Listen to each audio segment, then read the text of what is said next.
कि ब्रह्मा जी के 4 पुत्र हैं, सतयुग, त्रेता, द्वापर और कलयुग है तो सभी, ये भी 4 पुत्र हैं। तो सतयुग को कहा कि हमने नरक की व्यवस्था की है, बनाया है, तो अपने राज्य में ऐसा करना कि तुम सात्विक प्रवृत्ति के हो, तो सात्विक प्रवृत्ति वाला नरक नहीं जाता, स्वर्ग जाता है। तो बोले कुछ ऐसा करना जिससे नरक खाली ना रहे। तो उनका इस आज्ञा का पालन हमारे राज्य में नहीं हो सकता, सतयुग में कोई नरक नहीं जाएगा। त्रेता से कहा, तो त्रेता ने कहा हम बड़े भाई का अनुगमन करेंगे। जैसे सतयुग में कोई नरक नहीं जाएगा, ऐसे त्रेता में कोई बिरला ऐसे अनुगमन, माने मैं चलने की कोशिश करूंगा पीछा। द्वापर से कहा, तो द्वापर ने कहा आपकी आज्ञा का पालन करने का 100% प्रयास करेंगे।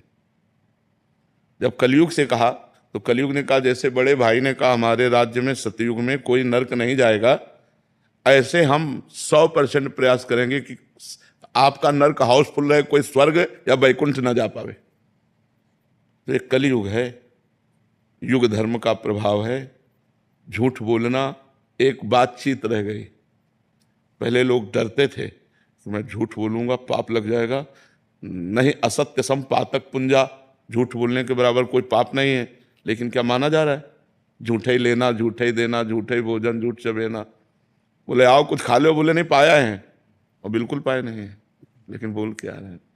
बोले हम आपसे मिलना चाहते, कहाँ हो? बोले इस समय तो मैं आगरे में हूँ।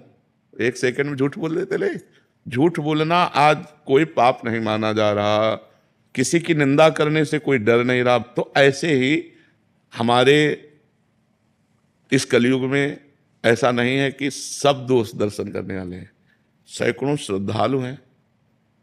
तो अब संख्या तो नहीं कि बता सकते, लेकिन कुछ अश्रद्धालु भी हैं।